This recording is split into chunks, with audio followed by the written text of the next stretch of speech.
नमस्कार दोस्तों, my digital पाठशाला में आपका स्वागत है। आज के इस वीडियो में हम बीजीय व्यंजक एवं सर्व समीकरणों के सवाल हल करेंगे। यह सवाल हमने कक्षा 8वीं के प्रश्नावली 9.4 से लिए हुए हैं। यह प्रश्न क्रमांक पहला था। पहले प्रश्न का हम 5वां और 6वां सवाल हल करेंगे। 5वां सवाल जो लिखा हुआ था, इसमें लिखा हुआ था bracket 2pq plus 3q square और 3pq ऋण 2q स्क्वायर। और अगला 6वां सवाल लिखा हुआ था 3/4 ए स्क्वायर प्लस 3b स्क्वायर कोष्टक बंद और 4 कोष्टक ए स्क्वायर ऋण 2/3b स्क्वायर कोष्टक बंद। इनमें हमें जो हल करना है वह लिखा था प्रश्न द्विपदों को गुणा कीजिए। आपको इन सवालों में गुणा करना है। तो हम पहले 5वां सवाल हल करते हैं। इसके पहले वाले वीडियो में हम इनके 4 सवाल हल कर चुके हैं। आप चाहें तो उन्हें देख सकते हैं। इस वीडियो में हम 5वां सवाल हल कर रहे हैं। जब हम इस सवाल को हल करेंगे तो इस प्रश्न में ये जो पहला ब्रैकेट है, इसकी प्रत्येक संख्या का हमें दूसरे ब्रैकेट की प्रत्येक संख्या से गुणा करना है। जब हम हल करेंगे तब हम 2pq का इस पूरे ब्रैकेट के साथ गुणा करेंगे। वह हमने यहाँ पर लिखा हुआ है। इसी प्रकार प्लस 3q स्क्वायर का हम इस पूरे ब्रैकेट के साथ गुणा करेंगे, जो हमने यहाँ पे लिखा हुआ है। अब जब हम आगे हल करेंगे तब हमें अंकों का अंक में गुणा करना होता है और चर संख्याओं का चर संख्या में गुणा होता है। अब 2 और 3 का गुणा आप करोगे तो 2 3 6 हुए। p और p का गुणा करेंगे तो यह p स्क्वायर हुआ। q और q का गुणा किया तो ये q स्क्वायर हुए। ये प्लस था, ये माइनस था, तो प्लस और माइनस माइनस हो गए। अब 2 और 2 का गुणा किया तो 2 दूनी 4 हुए। p लिखा हुआ है तो यहाँ तो p है नहीं है, इसलिए यही p यहाँ लिखा जाएगा। ये q लिखा है और ये q लिखा है। यहाँ q के ऊपर हम 1 की घातांक मानते हैं और यहाँ 2 की घातांक है। यहाँ पे घातांकों के नियम लगते हैं। तो जब घातांक के नियम होते हैं तो वो घातांक के नियम में कहा जाता है कि यदि आधार समान है तो घातांक के आपस में जुड़ जाएंगे। आधार कैसे हैं? दोनों की q है तो घात और गुणा करना है तो घातांक के जुड़ जाएंगे। तो ये q के ऊपर 3 की घातांक हुआ।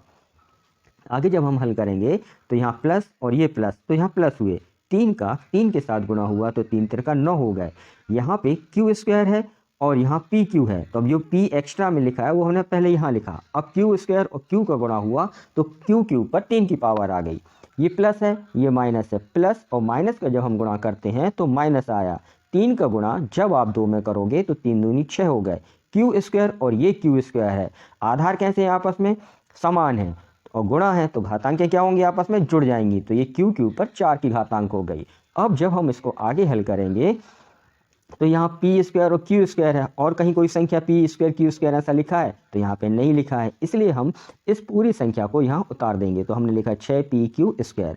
अब यहाँ पे देखें ये क्यू स्क्वायर है, पी क्यू स्क्वायर लिखा है और कहीं है तो हाँ ये है पी क्यू स्क्वायर है। तो ये आपस में हल होंगी। कैसे हल होंगे? अब इनके चिन्ह देखें, ये प्लस है, ये माइनस है। प्लस और माइनस का जब गुणा होता है तो माइनस आते हैं। अब 9 में से आप 4 घटा दो तो 5 बचे और जो ये संख्याएं थी चर संख्या ये वैसे ही लिखी जाएंगी पी क्यू स्क्वायर।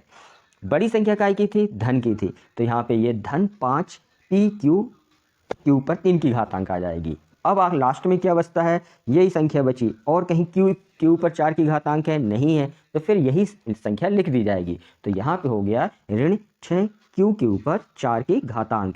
यह इस सवाल का उत्तर हुआ और यह सवाल इसी तरह से हल किया जाएगा। बीच बीच में मैं जहाँ घातांक के नियमों को बोलता हूँ तो आप घातांक के नियम 7वीं कक्षा में पढ़ चुके हैं। घातांक के नियमों को मैं एक बार रिपीट कर देता हूँ। घातांक के नियम होते हैं, पहला है ए के ऊपर m की पावर गुणित a के ऊपर n की पावर बराबर होता है a के ऊपर m इंटू n। यहाँ पे आधार समान है और गुणा है तो घातांक के आपस में जुड़ जाएंगी। दूसरा नियम होता है यदि आधार समान है और भाग है तो घातांक के आपस में घट जाती हैं। यहाँ पे a है, यहाँ a है, यहाँ a के ऊपर m की पावर है, यहाँ a के ऊपर n की पावर है, तो ये हो जाएगी a के ऊपर m ऋण n। इसी तरह तीसरा नियम होता है यदि किसी संख्या के घातांक के ऊपर घातांक है तो घातांकों का आपस में गुणा हो जाएगा। ये घातांक के नियम हैं। इसके आगे भी नियम होते हैं, वो हैं यदि किसी ब्रैकेट के ऊपर कोई घातांक लिखी है, जैसे a इंटू बी के ऊपर n की पावर है, घातांक है, तो जो ये n की घातांक है ये a के ऊपर भी मानी जाएगी और b के ऊपर भी मानी जाएगी। इसको हम a के ऊपर n की पावर इंटू, सॉरी यहाँ a आ गया, यहाँ b है एक्चुअल में, तो यहाँ पे ये b रहेगा, तो यहाँ पे b के ऊपर n की पावर रहेगी। इसी तरह से a बटे b के ऊपर n की पावर है, तो ये n की पावर n की घातांक a के ऊपर भी मानी जाएगी, बटे b के ऊपर भी n की घातांक मानी जाएगी। और यदि किसी संख्या के ऊपर 0 की पावर है, 0 की घात है, शून्य की घात है, तो उसका मान सदैव सदैव और हमेशा के लिए 1 होगा। यह चीज़ आप ध्यान रखें, है ना। तो ये घातांकी के नियम है जो हम पिछली कक्षाओं में पढ़ चुके थे। इनको हम बार बार इसलिए दोहराते हैं कि आपको ये हमेशा चीज़ें याद रहें, और जब भी आप ये सवाल में ये कंडीशन देखें तो आपको ये नियम तुरंत याद आ जाए, है ना।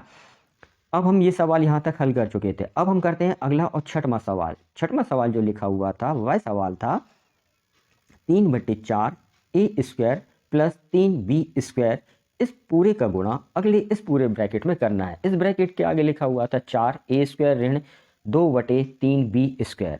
इन दोनों ब्रैकेटों का हमें गुणा करना है। अब ये ब्रैकेट तो आप अपने आप में पूर्ण है, कंप्लीट है, लेकिन ये जो दूसरा ब्रैकेट आप देख रहे हैं, इस ब्रैकेट के आगे यहाँ पे 4 लिखा हुआ है।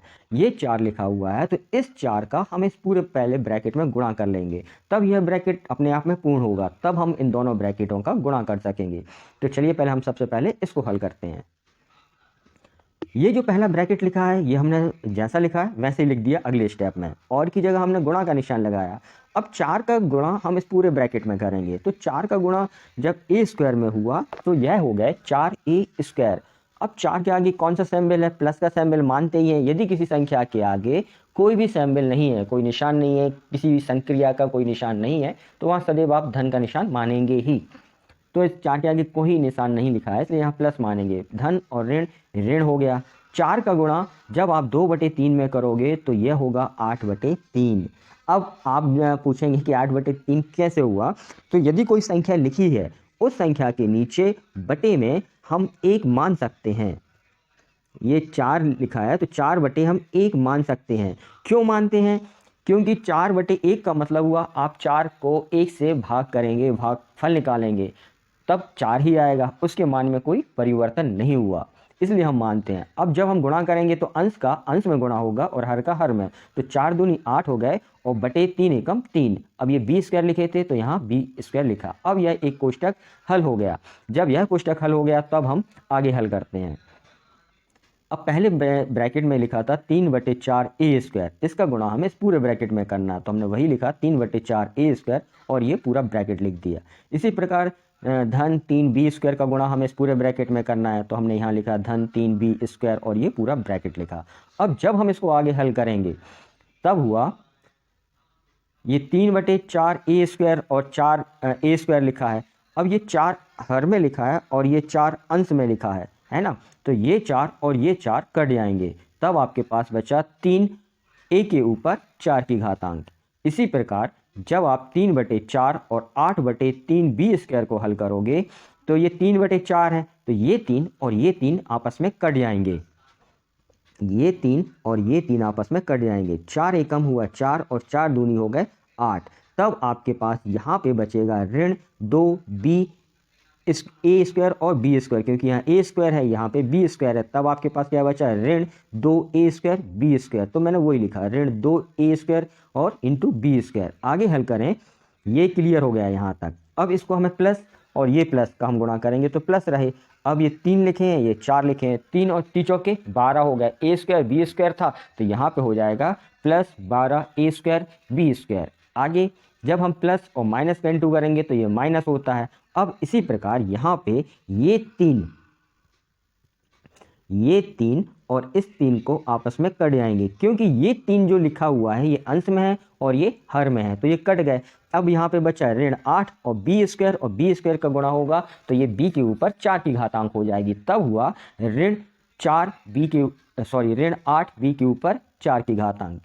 अब आगे जब हल करेंगे तो यहाँ 3a के ऊपर 4 की घातांक है, a के ऊपर 4 की घातांक और कहीं इस पूरी लाइन मतलब इस स्टेप में, इस चरण में नहीं है, तो फिर हम यही लिखेंगे 3a के ऊपर 4 की घातांक। यहाँ पे लिखा है ऋण 2a² b², और इस स्टेप में कहीं a² b² है तो अगली तरफ अगली संख्या ही a² b² है। अब ये आपस में हल होंगी, किस तरह से हल होंगी वो देखें। ये धन के हैं और ये ऋण के हैं। धन और ऋण का जब आपस में गुणा होता है तो ऋण होते हैं। अब 12 में से जब आप 2 घटाएंगे तो 10 बचे। ये a² लिखा था तो a² b² लिखा, बड़ी संख्या धन की थी तो इसलिए धन आया। ये दोनों संख्या आपस में हल हो गई। अब जो अगली संख्या बची है वह लिखी है ऋण 8b²। इस पूरे स्टेप में अब कोई संख्या नहीं बची। यदि कहीं b² हो, b के ऊपर 4 की घातांक होती तो हम उसको हल करते। अब जब नहीं है संख्या तो मैंने यही संख्या अगले स्टेप में लिख दिया। तब यह अगला स्टेप हुआ, अगला चरण हुआ 3a के ऊपर 4 की घातांक प्लस 10a² b² ऋण 8b के ऊपर 4 की घातांक। यही इस सवाल का उत्तर हुआ। और इस सवाल के सारे ये स्टेप मैंने एक के बाद एक समझाने की कोशिश की है। आशा करता हूँ आपको ये सारे स्टेप समझ में आ गए होंगे। मैं बीच सवाल में जो घातांकों के नियम आपको बार बार बोलता हूँ, ये घातांक के नियम आप अच्छे से याद कर लें कि आप सवाल में जब भी इस तरह की स्थितियाँ देखें तो आपको मालूम हो कि यह किस तरह से हल करना है। इन सारे नियमों को आप एक बार नोट कर लें, लिख लें। इसी के साथ इस वीडियो में बस इतना ही। मिलते हैं अगले फिर किसी वीडियो में।